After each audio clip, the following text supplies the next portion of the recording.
Would it surprise you to find out you're already using plurals correctly without noticing? It's true. This concept has secretly been with you since your first conversation. With 3 years helping students learn Russian, I've made plurals into an easy system you can master today. So in this video, I'm going to show you exactly how to form plurals, give you tips to memorize the endings quickly, and reveal where you've been using it all along. Давайте начнем. Всем привет, меня зовут Jared, и я делаю русский язык легким. To get started, let me give you the endings, and then I'll show you which one to use when. The endings are pretty simple. There's just 4 of them. Uy, I, a, and ya.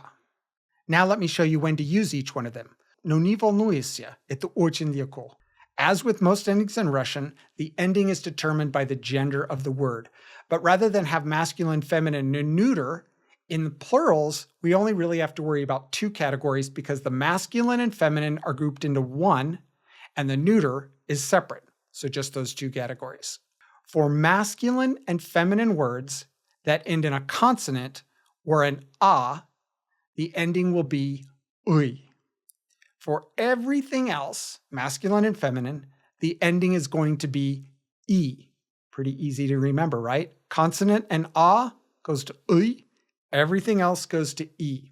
What you need to remember here is that for words that end in the soft sign or vowels, you're going to drop that letter, the soft sign or the vowel, and then you're going to replace it with the appropriate ending, either the uy or the e.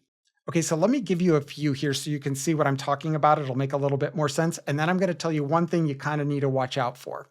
Let's first take the word telephone. Okay, we see that it ends in a masculine. We know that all masculine words or words that end in a need the ending uy in the plural. So we just add uy to telephone. Telefonly. Next, let's take machina. Again, all words ending in a consonant or an a get the uy ending. But remember, if it ends in a vowel or a soft sign, we have to drop that vowel or the soft sign and then add the correct ending. So machina, we drop the a, goes to machinoi. You see that? Okay, one more, and then I'm going to give you a few to try on your own. Gost. It means guest. We see here that it ends in the soft sign, so we know we're going to have to drop that.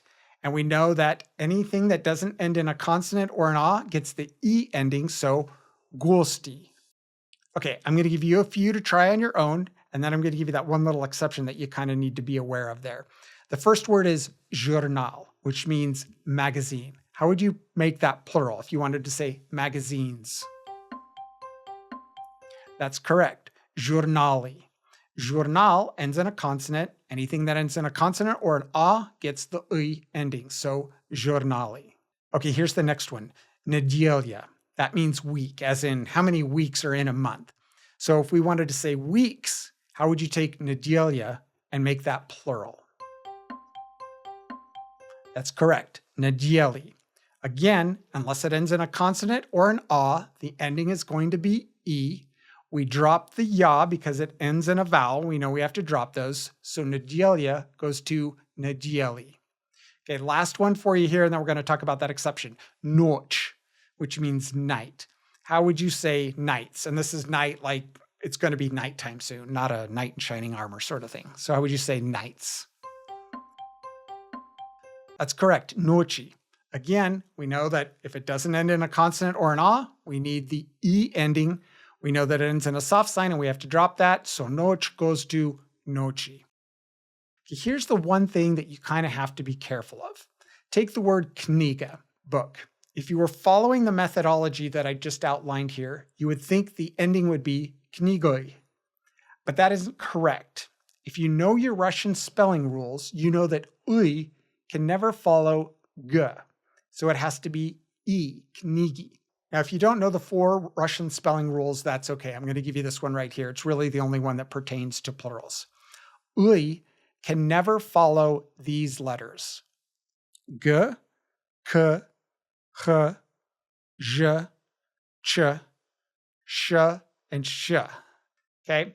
So if a word ends in any one of those letters, you know you can't put the "y" in. That's just a spelling rule. You can't do it. You have to replace it with knigi. That's why books, plural, is not knigui, which we would think it would be, but because of the spelling rule, it goes to knigi, knigi. Okay, so now you've got the endings for masculine and feminine words. Let's now go do neuter. But before we get to that, if you're learning something in this video, smash that like button. I'd appreciate it. Spasiba. Okay, the neuter plural endings are a and ya. And what we need to remember here is that neuter words ending in o go to a, and neuter words ending in ye go to ya.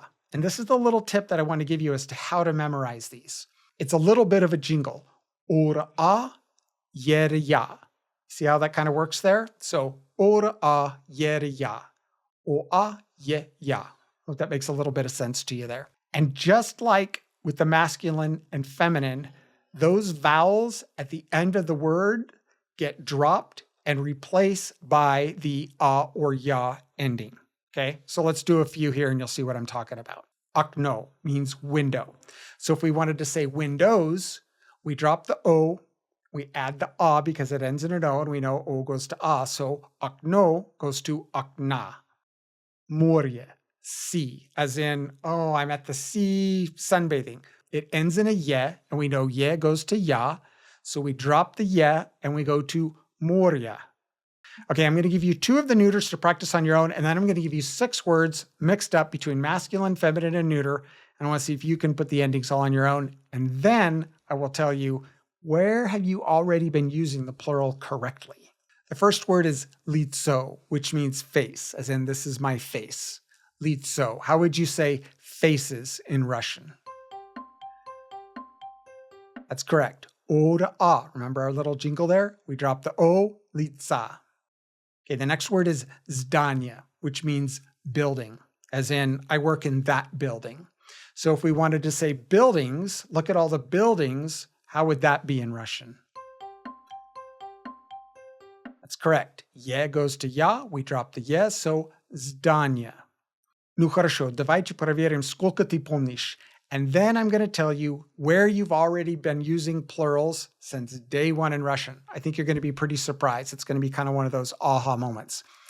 Я дам тебе 6 слов, и тогда я хочу, чтобы ты сделал их в множественном числе. Билет, that means ticket. How would we say tickets?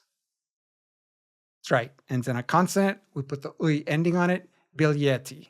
Rukzak, which means a backpack, something a kid might take to school. Rukzak. How would we put that into the plural? Okay, did you get that one? That's the one that's a little bit tricky. We want to put the uy ending on because it ends in a consonant, but remember our spelling rule. It ends in a k, and uy can never follow k, so we need to put the e ending on. Sumka, it means bag. How would we put that into the plural if we wanted to say bags? Okay, there's another one. We want to say sumkli. It's kind of hard to say when you say it wrong, but remember, we can never follow k, so it's sumki. Okay, here's where you've been using plurals since day 1. If I gave you this phrase, как дела, what does that mean?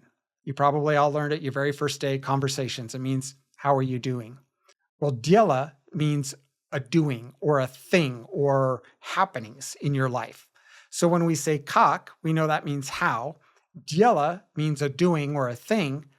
Now do you see what it really is when we say dela? Как дела is really dela in the plural, ora a. So instead of saying how is your doing or how is your one thing, we're saying how are things, как дела. You've really always been saying how are things, not how is a thing. Didn't even know it. Pretty cool, huh?